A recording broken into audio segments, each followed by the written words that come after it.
Hello, what's up guys? Kembali lagi bareng gua yakni Mimin, yaitu admin dalam channel Onisekai.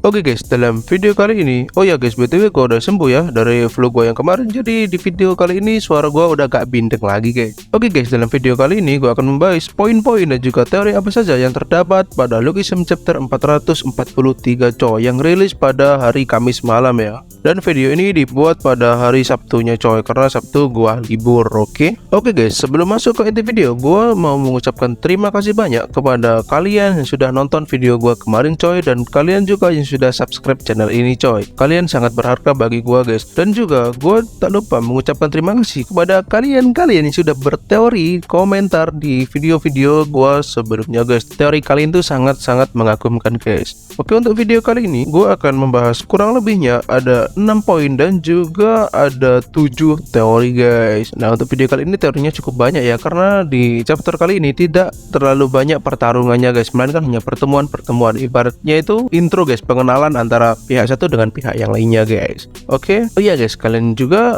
jangan lupa tekan tombol like video ini dan subscribe channel gua guys, dan nyalakan notifikasinya agar kalian tidak ketinggalan video-video terbaru dari gua guys. Oke guys, biar tidak terlalu lama, kita langsung saja menuju ke poinnya guys, yaitu poin yang pertama. Oke guys, poin yang pertama, sudah kuduga pertemuan Pak Hyung-suk dan Ty Lee akan ditunda guys. Ya benar, karena seperti itulah PTJ guys. But it's okay, mungkin di kesempatan selanjutnya kita akan diperlihatkan pertemuan Ty Lee dengan Pak Hyung-suk guys. Pertemuan aja ya guys ya, bukan pertarungan. Kalau pertarungan antara Ty Lee dan Pak Hyung-suk mungkin masih lama guys, mungkin lebih dari 5 chapteran atau 4 chapteran gitu, masih lama guys. Karena ya kalian tahu sendiri lah, jika ada musuh baru tidak akan langsung bertarung guys. Bahkan kalau kalian ingat pas Arc Ansan, mereka saja berpapasan guys, tapi nggak bertarung, ya kan? Ya memang seperti itu, harus ada pengenalan dulu guys. Oke, poin yang kedua, dikatakan sendiri sama Baek Hangyol bahwa walaupun PHS mengetahui sisi gelap anak perusahaan pertama, dan dilihat dari pembicaraan sebelumnya guys, Baek Hangyol ini seakan sedang memberi peringatan, bahkan ancaman ke Pak Hyung-suk jika Pak Hyung-suk berani mengusik anak perusahaan pertama guys. Dan dia,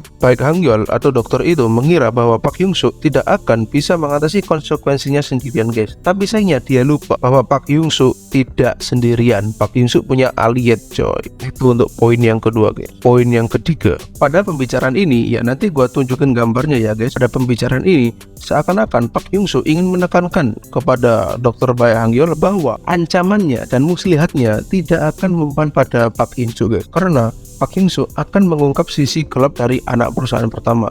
Ya meskipun dalam komik tidak ada tekanan suara, tapi konteksnya menurut gue seperti itu guys. Baek Hangyol memberi peringatan, bahkan ancaman, tapi Pak Hyung-suk tidak takut akan peringatan dan ancaman tersebut guys. Itu untuk poin yang ketiga. Oke, poin yang keempat, di chapter ini kita diperlihatkan Haniel kembali guys. Haniel apa ya, Haniel ya kalau nggak salah namanya. Setelah sekian lama tidak diperlihatkan guys, dan juga Haniel sekarang semakin cantik guys. Mantap coy, pilihannya Pak Hyung-suk ini guys, semakin cantik Haniel sekarang ya. Oke guys, poin yang kelima, ada Hulk di anak perusahaan pertama guys. Di saat Pak Hyung-suk sedang asik mengobrol dengan Haniel, tiba-tiba muncul Hulk di pintu yang berdekatan dengan mereka. Dan setelah Pak Hyung-suk menyadari ada sesosok yang muncul di pintu tersebut, saat Pak Hyung-suk mulai melihat pintu itu, makhluk itu sudah menghilang guys. Nah, menurut kalian makhluk apa? Nanti poin ini akan gua bahas di teori guys. Oke, jadi nonton sampai akhir ya. Oke guys, poin yang keenam sekaligus poin yang terakhir. Bener kan guys kata gua sebelumnya, Baek-ho akan berada di kubu Ilhaewi.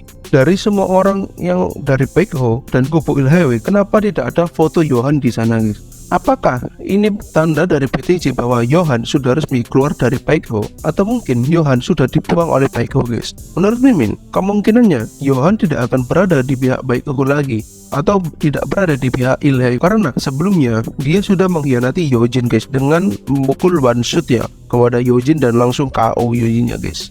Oke guys, itu tadi 6 poin yang dapat gua temukan di Lookism chapter 443 guys. Jadi kita langsung saja beralih ke teorinya ya guys ya.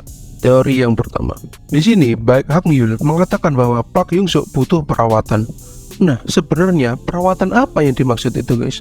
Apakah perawatan yang dimaksud adalah perawatan jari Jin Yong yang seperti ini, yang dibotakin itu, ataukah perawatan yang lain guys? Nah, menurut kalian perawatan yang dimaksud oleh Dr. Baek Hangyol itu perawatan yang seperti apa guys? Komen di bawah ya. Oke, teori yang kedua. Setelah semua yang terjadi di chapter sebelumnya, yang awalnya itu gua kira NPC, ternyata malah karakter penting seperti Ji-Chang dan Nobuago.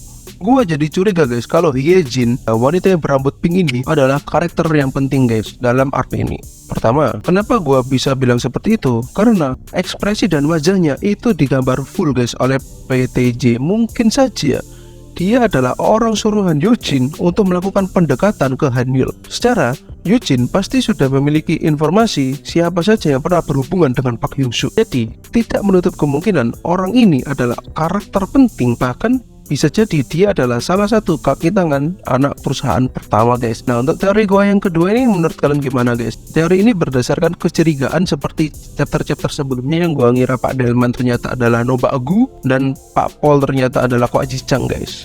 Nah, jadi gua bisa mencetuskan teori seperti ini guys. Menurut kalian gimana? Komen di bawah ya. Oke guys, teori yang ketiga. Nah, untuk orang besar ini yang seperti Hulk ini guys, mungkin bisa disebut ini itu mengarah ke mutan guys, bukan Hulk, ke mutan ya guys ya. Karena dia bisa bergerak dengan cepat meskipun badannya sebesar itu. Dan mutan biasanya itu adalah hasil eksperimen. Jadi menurut Mimin, apakah ada eksperimen ilegal yang dilakukan oleh anak perusahaan pertama guys? Itu untuk teori yang ketiga. Sekarang teori keempat guys. Teori keempat ini masih berhubungan dengan teori yang ketiga guys. Oke, teori keempat. Selain Baek Hangyul yang bilang bahwa anak perusahaan pertama sudah punya itu, ya, dia mengatakan sudah punya itu, dan kemudian setelah dia mengucapkan begitu, dilanjutkan panel yang berpindah ke gudang guys. Nah, apakah itu yang dimaksud oleh Pak Hangyul adalah eksperimen mutan, yang artinya di anak perusahaan pertama ada mutan yang bisa digunakan untuk bertempur guys? Jika iya, maka pernyataan ini make sense dengan ucapan Yojin yang bilang bahwa anak perusahaan pertama merupakan anak perusahaan dengan kekuatan tempur yang paling besar dibandingkan anak perusahaan yang lain guys. Tentu untuk teori yang keempat. Oke guys, teori yang kelima. Nah, teori yang kelima ini tuh juga masih ada keterkaitannya dengan teori yang ketiga dan juga keempat, karena teori ketiga, keempat, dan kelima ini tuh saling berkaitan guys. Oke, teori yang kelima. Di panel ini menunjukkan Park Jin-young sedang mengatakan ada yang kabur. Mimin mengasumsikan ada yang kabur. Yang dimaksud sosok yang kabur ini adalah mutan yang tadi guys, mutan yang ditemui Park Hyung-soo di tangga tadi. Yang artinya anak perusahaan pertama tidak hanya ada satu mutan guys, mungkin saja ada beberapa mutan yang berada di anak perusahaan pertama.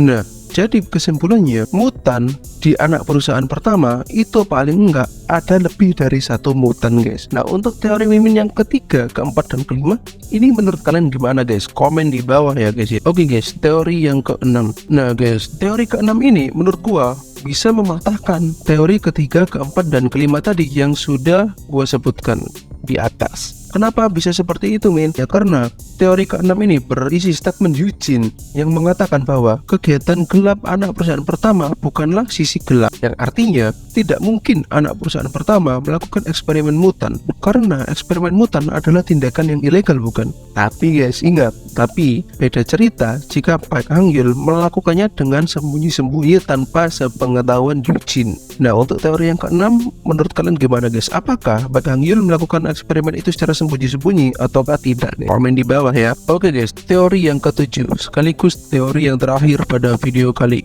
Bener guys, Jin Ho Bin kemungkinan akan join ke Allied. Sebelumnya juga ada seseorang yang komen di video gua guys, dan ternyata dia benar. Gua tunjukkan komenannya guys. Nah, seperti ini. Tapi menurut Mimin bukan hanya Jin Ho Bin yang akan gabung ke pesta perang ini, tapi Seong-gun juga akan join ke dalam pertempuran ini dan kemungkinan akan berpihak ke Park Hyung-soo dan aliansi dengan cara menghancurkan anak perusahaan pertama dari dalam guys. Taktik ini juga pernah digunakan untuk menghancurkan anak perusahaan kedua bukan?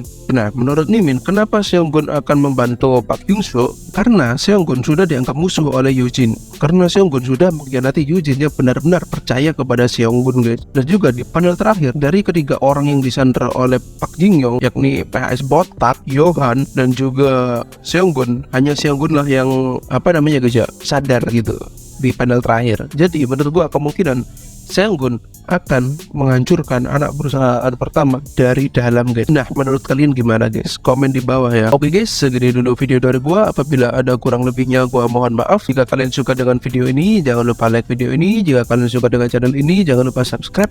dan nyalakan notifikasinya agar kalian tidak ketinggalan video-video terbaru dari gua guys. Oke, kalian juga jangan lupa berteori di komentar ya guys ya. Oke, sampai jumpa di next video. Bye bye bro, bye bye, bye bye. Oh ya guys, selamat menjalankan ibadah puasa kepada kalian yang menjalankan. Oke, see you guys. せーのでもそう